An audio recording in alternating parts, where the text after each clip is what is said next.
তো মানে এই প্রশ্নটা এই কারণে আমি করতেছি যে যারা আওয়ামী লীগ করেন বা আওয়ামী লীগ সমর্থক তারা মনে করছেন যে খুব তাড়াতাড়ি শীঘ্রই শেখ হাসিনা আসবেন এবং বাংলাদেশের যে অবস্থা ডক্টর ইউনূস সরকারের পতন ঘটিয়ে আওয়ামী লীগ আবার ক্ষমতায় আসবে।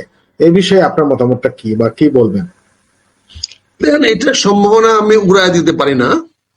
যদি আজকে বিএনপি, এনসিপি, জামাত এবং ইসলামী ঐক্য জোট, এই চারটি দল, এবি পার্টি, পাঁচটি দল, এদের মধ্যে কোনো অনৈক্য সৃষ্টি হয়, এদের অনৈক্যের কারণে যদি নির্বাচন না হতে পারে, তাহলে দেশটাকে শান্তিতে রাখা সম্ভব হবে না। তখন কেউ কাউকে মানবে না। তখন হয় দেশে সেনা শাসন আসবে, না হলে বিকল্প কিছু আসবে। তো সেই সেনা শাসনটাও মানুষ মেনে নিবে না। তার মানে আমাদের সামনে একটা গৃহযুদ্ধ, একটা অত্যন্ত মানে মানে এসে যাবে। এটাকে আবার ঠেকাতে পারবেন না। ঠেকাতে চাইলে, কারণ সবাই তো আত্মরক্ষা করার অধিকার থাকবে। এরকম একটা পরিবেশ সৃষ্টি হলে এর 100% সুযোগ পাবে, সুবিধা পাবে আওয়ামী লীগ। কারণ বাংলাদেশের অন্য কোন রাজনৈতিক দলকে রাজনৈতিকভাবে প্রকাশ্যে কোনো বিদেশি শক্তি সাহায্য করবে না।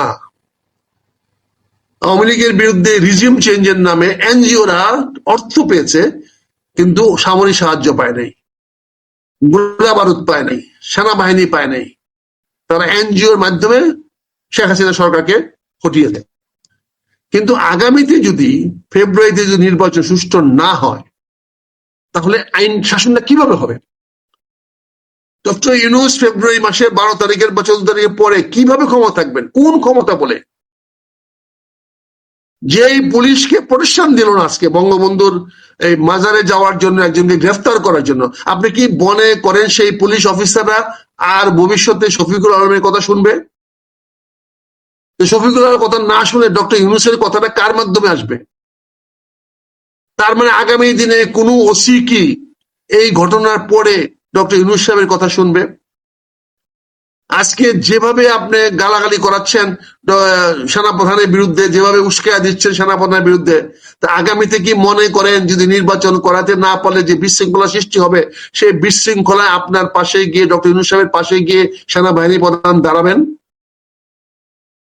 তাহলে আপনি কাকে করবেন? আমি তো মনে করি ডক্টর ইউনূসকে যারা ক্ষতি করতে চায়, যারা ইউনূসকে ধ্বংস করতে চায়, ডক্টর ইউনূসকে পরাজিত করতে চায়, তারাই আজকে ডক্টর ইউনূসের চারপাশে এই পরিবেশ সৃষ্টি করছে।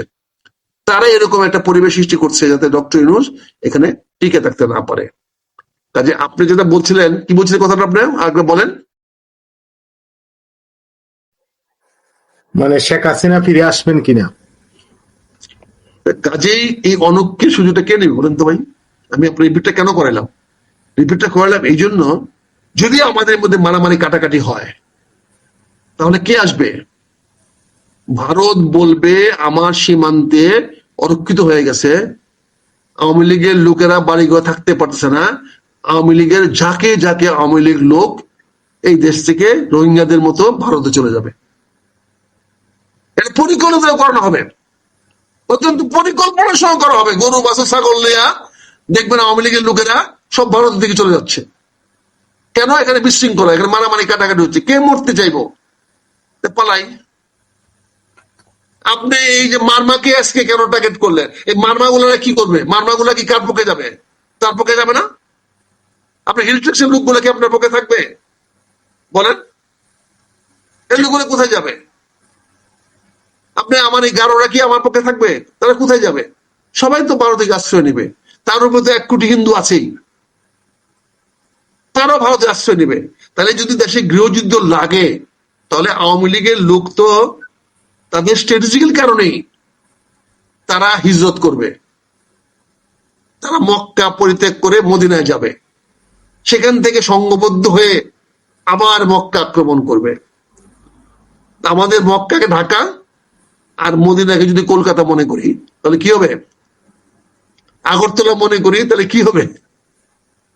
তাহলে তো ওরা সবাই যাবে ঝাঁকে ঝাঁকে গিয়া, ওখান থেকে ভারতীয় সেনাবাহিনী নিয়ে এসে আবার ঢাকা দখল করতে আসবে। এটা উড়িয়ে দিবেন কেমনে? কিভাবে উড়িয়ে দিবেন?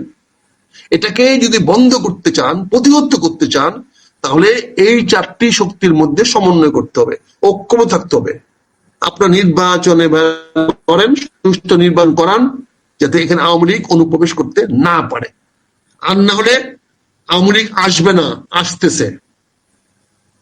যেহেতু আওয়ামী লীগে এখন কোন নেতা আপাতত বাংলাদেশে নাই, কর্মীরা সে নেতৃত্ব না থাকার কারণে আওয়ামী লীগের চুপ আছে। কিন্তু যদি ডাক দিয়ে দিতে পারে, তখন কিন্তু দেখবেন মতো আওয়ামী লীগের লোকেরা সীমান্ত অতিক্রম করে ওদের চলে যাচ্ছে, এটা সমস্যা সৃষ্টি করে দেবে।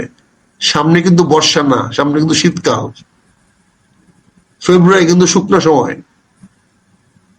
ওখানে কিন্তু ওই আমাদের বিমান বাহিনীও নাই ট্যাঙ্কে ঠাকানোর জন্য, আমাদের ট্যাঙ্ক বাহিনীও নাই আমেরিকান ট্যাঙ্ক, ভারতীয় ট্যাঙ্ক আটকানোর জন্য, আমাদের মিসাইলও নাই পাকিস্তানের মতো বলবো যে মিসাইল মাইরে আমি বাদ ভেঙে দিব, আমাদের নাই। আমাদের আছে শর্ট গান। শর্ট গান গুলো দিয়ে কি হবে বুঝছেন না, পুলিশকে মারতে পারবো। আমাদের কাছে যে অস্ত্রগুলো আছে, যে লুটটা করে নিয়ে গেছি, এই অস্ত্রগুলো দিয়ে আমরা ভাইকে ভাই মারতে পারবো, ভারতীয়দেরকে মারতে পারবো না। কাজে এখানে তো আমরা ঔষধি সংখ্যা দেখতে পাচ্ছি। এই নির্বাচনটা সুষ্ঠু না হলে, গ্রহণযোগ্য না হলে, সবাই মিলে যদি নির্বাচন না করেন, যদি এখানে বিভেদ সৃষ্টি করেন, এখানে কেউ থাকবেন না, কেউ টিকতে পারবেন না। এনসিপি কিন্তু 4টাকে নক আউট করে দিয়েছে, দেখছেন না? আগামীতে আরো নক আউট হয়ে যাবে। কাজে আসেন, এই 4টি শক্তির কাছে আমি বলবো, আসেন আপনারা দেশটাকে নির্বাচনে দিয়ে নিয়ে যান, এগুলো বাদ দেন। আমার বিশ্বাস আছে ডক্টর শামসুর রহমানের প্রতি, উনি রিজনেবল মানুষ। একটা সুষ্ঠু নির্বাচনের ব্যবস্থা করে দেন, আপনারা আসবেন। আপনাদেরকে ডিনাই করে বাংলাদেশের রাজনীতি কেউ করতে পারবে না।